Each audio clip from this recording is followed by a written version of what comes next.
ইরানের Islamic Republic সরকারকে উৎখাত এবং কুর্দি জনগণের আত্মনিয়ন্ত্রণের অধিকার আদায়ের লক্ষ্যে ইরাক সীমান্তে অবস্থানরত ইরানি কুর্দি সশস্ত্র গোষ্ঠীগুলো সম্প্রতি এক জোটে আবদ্ধ হয়েছে। ৪৭ বছরের দীর্ঘ প্রস্তুতির পর ২০২৬ সালের ২২ ফেব্রুয়ারি গঠিত হয়েছে ইরানি কুর্দিস্তানের রাজনৈতিক শক্তির জোট।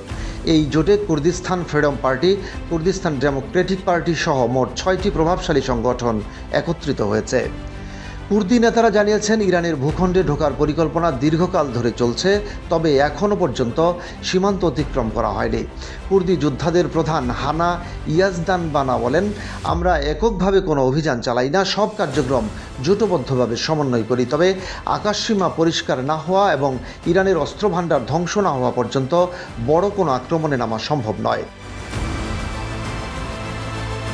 বর্তমানে জোটের মূল কর্মকাণ্ড ইরানের ভেতরে কুর্দি কর্মকর্তাদের সরকারি অবস্থান ছেড়ে জনবল বৃদ্ধি করার আহ্বান জানানো। এই জোটের কার্যক্রমের খবর আন্তর্জাতিক মহলে মিশ্র প্রতিক্রিয়া সৃষ্টি করেছে। বিবিসি মনিটরিং এবং গোয়েন্দা সূত্রের তথ্য অনুযায়ী মার্কিন কেন্দ্রীয় গোয়েন্দা সংস্থা CIA কিছু কুর্দি বাহিনীকে অস্ত্র সরবরাহের প্রক্রিয়া শুরু করেছে। অনিশ্চিত খবরে বলা হয়েছে যে মার্কিন প্রেসিডেন্ট ডোনাল্ড ট্রাম্প কুর্দি নেতা মুস্তাফা হিজরির সঙ্গেও যোগাযোগ করেছেন।